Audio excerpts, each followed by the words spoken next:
Sanki ben Adem diye ölüyorum ya. Canım pahasına koruyorum ben sanki Adem'i. Allah Allah. Kalkmış bir de önüme garibi sürüyor. Cık, cık, cık. Ne yapayım ben? Ne yapayım yani? Allah bana ben sana mı diyeyim? Bu kadar büyük bir meblağı nasıl ödeyeceğiz biz? Bir tanesi kalkıp fikrini söylüyor mu? Yeni bir fikir üretiyor mu? Yok. Ancak bak konuş. Bütün kontrol bende ya. Bütün kontrol bende. Şartları ben belirliyorum. Daha ne istiyorsunuz? Garip kim Allah aşkına ya? Garip kim? Garip kim? Ben garibin yaptığını yapamıyor muyum? Allah Allah. Ben bir daha bu adamın tongasına düşer miyim? Düşmem. Zaten ben düşmedim ki. Fikret düştü. Sağ çeker misin Faruk? İyi ki bir iş halletti. Hemen milli kahraman oldu. Sen tamam işleri hallettin de bu adamı zamanında kim çıkarttı karşımıza? Sağ çeker misin Faruk? Hayatım geç kalıyorum. Ne sağ? Sağ çek Faruk. Sağ çek, şuraya çek. Çek. Hı. İn. Ne oluyor Süreyya?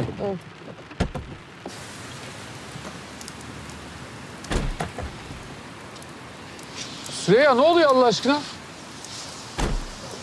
Hadi gel. Hayatım iyi misin sen? Merhaba. Merhaba. Hayatım.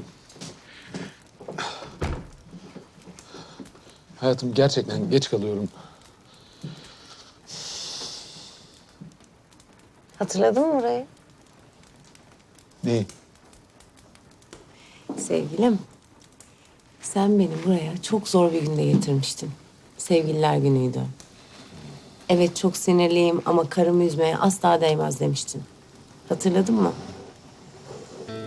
Benim anları yakalayan bir kocam vardı.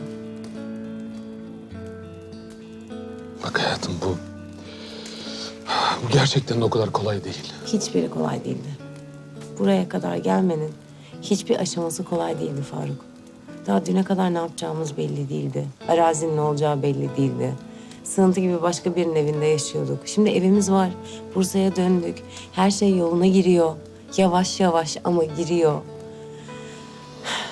Sağlıklıyız, huzurluyuz. Hep beraberiz. Acaba bir an durup, sadece bir an durup bir nefes alıp şu anın tadını çıkarabilir miyiz?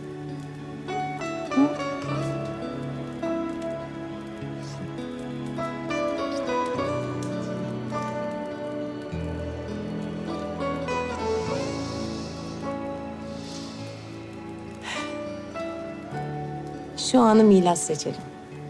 Şu an hayatımızın geri kalanının ilk anı olsun, tamam mı? Sen böyle bir enerjiyle gidemezsin şirkete. Böyle mi gireceksin kapıdan? Hayır. Sıfırlan. Bir tadını çıkart. Bir hoş geldik demeyelim mi kendimize ya? Hadi gel. Ya şu sesin güzelliğine bakar mısın?